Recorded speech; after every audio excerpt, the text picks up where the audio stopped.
Michael and Sarah, two self-proclaimed skeptical ghost hunters, embarked on a mission to investigate the infamous Whispering Hollow Road, a place notorious for its haunted reputation. Their goal was to debunk the supernatural myths that had plagued the small town for generations.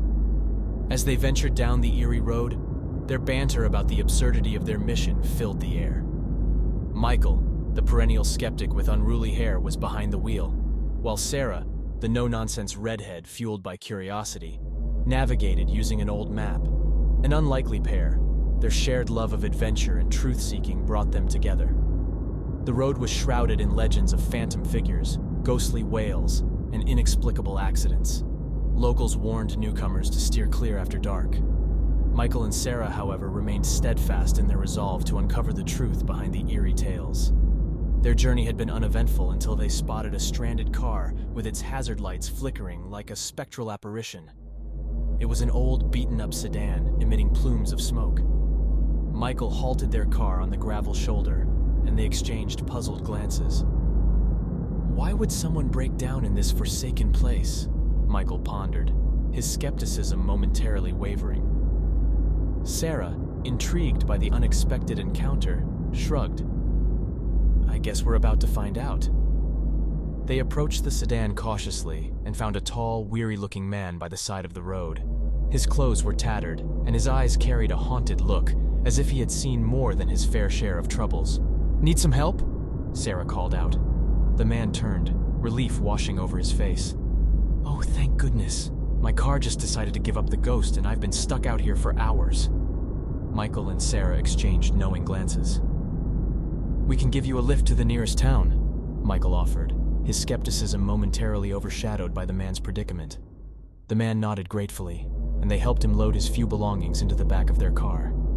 As they continued down Whispering Hollow Road, he introduced himself as John and shared stories of strange occurrences and ghostly sightings that had plagued the road for generations. We're ghost hunters, Sarah admitted with a half-smile. John chuckled. Ghost hunters, huh? You don't believe in that stuff, do you? Michael and Sarah exchanged glances. Actually, we don't, Michael confessed. We're here to prove that all these ghost stories are just products of people's imaginations. John's eyes gleamed with intrigue. Well, you might just get more than you bargained for on this road. It's got quite the reputation, you know. The conversation continued, and John shared tales of eerie happenings along the road. However, as they entered a particularly dense patch of woods, an unsettling silence descended upon them. The wind rustled the leaves, and the moon cast eerie shadows on the road. Suddenly, their car's headlights flickered, and the engine began to sputter. Panic gripped Michael as he struggled to maintain control, while Sarah desperately searched for a signal on her phone. We're losing power, Michael exclaimed. John, remarkably composed, pointed to a nearby clearing. There's a clearing up ahead. Let's stop there and figure out what's wrong. With John's guidance, they coasted into the clearing. The engine died, and an eerie silence enveloped them once more. Fear coursed through their veins as they exited the car, flashlights cutting through the darkness. A soft, eerie whisper echoed through the woods. Help me. The three froze, flashlights scanning the trees. But there was no one in sight, only darkness and trees. I heard that, Sarah whispered, trembling. John nodded, his face pale. So did I. Let's get back to the car. Back in the safety of their vehicle, they watched as shadows danced menacingly outside. Sarah turned to Michael, her fear palpable. I think we might be in over our heads, Michael. Michael, usually the voice of reason, struggled to maintain his skepticism in the face of such palpable fear. Let's give John a chance to see if he can fix it first. We don't want to be stranded here all night. But as they waited, the feeling of being watched intensified. Sarah's heart raced as she glanced nervously at the rearview mirror. I don't like this, Michael. Something's not right. Suddenly, the car roared to life, drowning out the eerie whispers that still echoed. With a sigh of relief, they sped away from the sinister clearing. Their sense of dread lingered as they left the woods behind. Sarah couldn't shake the feeling that something was amiss about John, and Michael couldn't deny the strange events they had witnessed.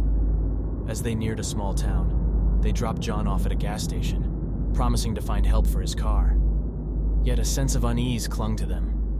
They realized they had narrowly escaped something ominous. The gas station attendant couldn't provide more information about John's car trouble, claiming he had only seen him that once. With no leads, Michael and Sarah decided to stay the night in town, hoping to uncover more about John and his connection to the road. At the quaint inn they checked into, they couldn't shake the feeling that something was amiss. Sarah voiced her concern. "Michael, I can't ignore the feeling that John is the ghost we were looking for. We need to find him and confront him." Michael agreed, and they decided to do some research at the local library. They found a newspaper article detailing John Thornton's tragic death on Whispering Hollow Road years ago. He had been struck by a vehicle while trying to fix his stranded car in the same clearing where they had been trapped. Returning to the gas station, they discovered John's car had vanished, and the attendant claimed John had left moments ago with a magically repaired vehicle. They felt the mystery deepen.